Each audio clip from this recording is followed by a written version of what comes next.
I'm going to talk about the French social model. So social, you can take it in a very broad conception as a concept of political science. You can take it as a way of life. You can take it, there's a little bit of all of it in it. And of course it refers to social security policies, basically. And the empirical case we will see later is about the safety net of healthcare, which is quite recent and has already been reformed just this month. So what I'm telling you about it is as it was up to today, and there's a little change, just a little one. So welcome to France. It's a beautiful country, good climate, good food, good life, mountains, oceans, everything you can dream of. They have.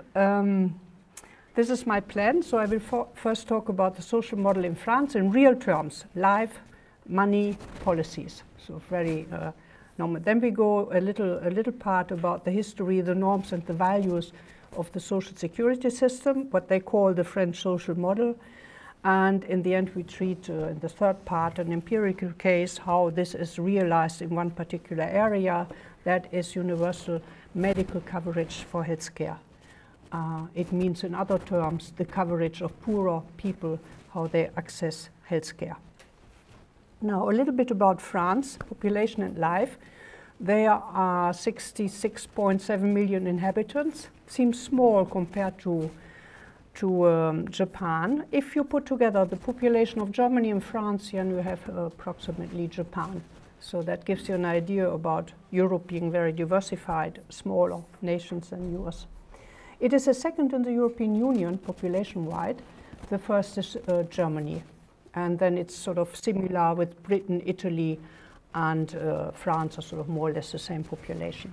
Life expectancy is 82.3 years, average, women and men together. It is 2 years less than Japan. So apparently life is better in Japan. All Japanese people are more resistant. Medium age seems to be very young for you, 40 years, exactly 40 years now. Medium age, not average, it means half of the people when you take 50%. Fertility rate, you will be jealous, it's 2.01 children per woman in average. It is a top rate in Europe.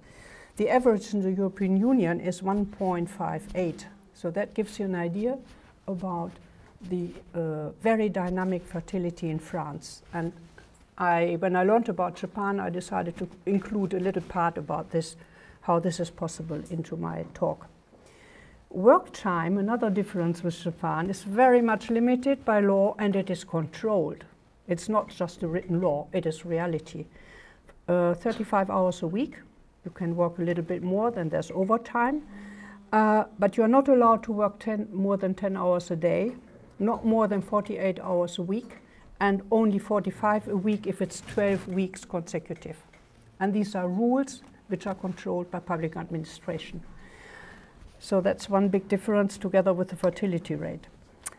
Paid holidays, minimum 30 working days, which makes about 5 weeks. And then of course you have holidays because there's a long weekend and festivals. And so in average you could say people have their 2 days of weekend, Saturday and Sunday, and something like 2 months of holidays if you put it all together.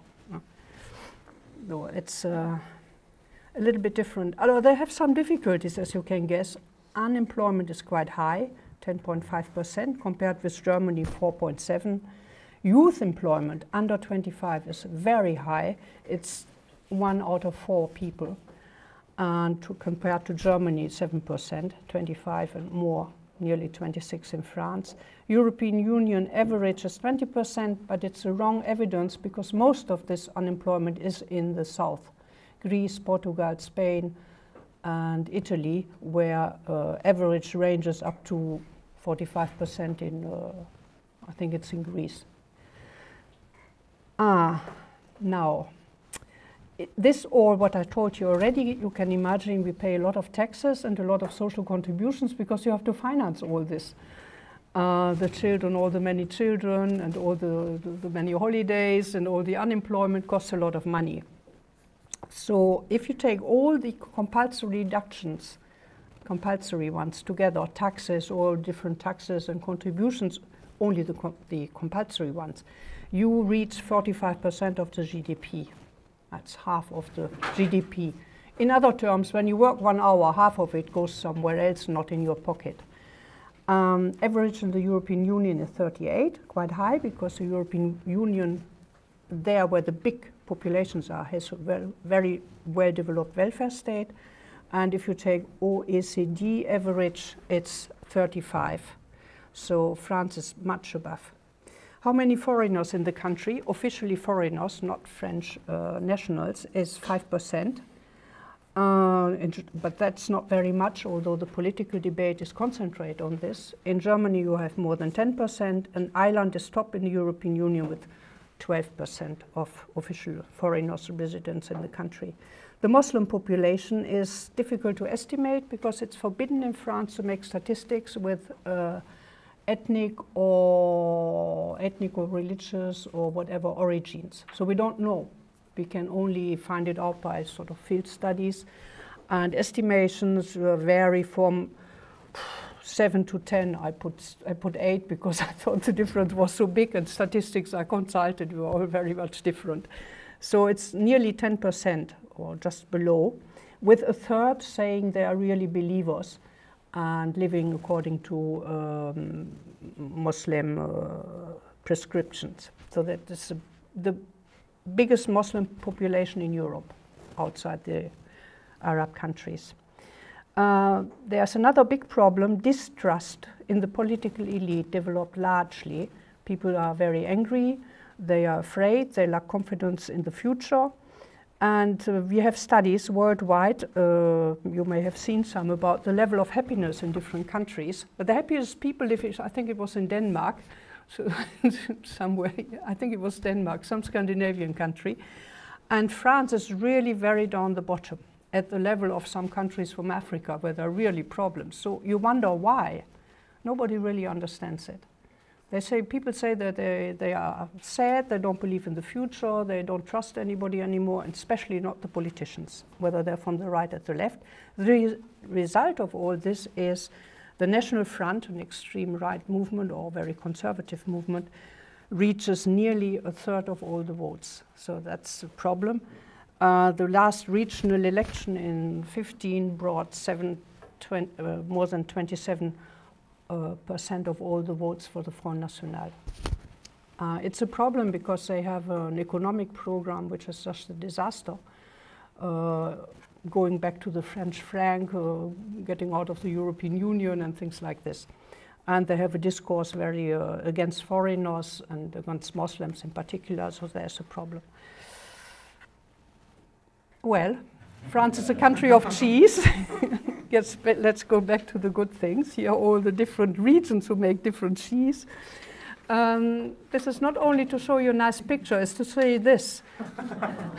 There are nearly 400 types of different cheese, which you may think is a nice thing, but very wise men thought it was a problem. General de Gaulle, he said it was impossible to govern France because it's a country where people have a different cheese every day. In other terms, they're very individualistic. They want to have choice every moment and every time. They want to choose everything, be free will, and they have a high expectation towards the state. So normally, if you have this culture of individualism and free choice, like in America, you don't expect much from the state. In France, these two opposites go together, and that's part of the social model. I noted a French term. You may know the terms welfare state or the terms État social, social state, which globally means the same thing, or there's debates theoretically about the difference, but sort of globally it means a big social security system, very generous. The French translation is Etat-Providence. Now I have a few French speakers here in the room who know this. I speak under their control. Providence is something related to God and to heaven in the French language. It means something religious. So saying the social state, the social security system is Etat-Providence means really you expect that God, some power like God, will provide the money and will do the good decisions. And if you're not happy, then you're just shouting against your God because he was not good enough.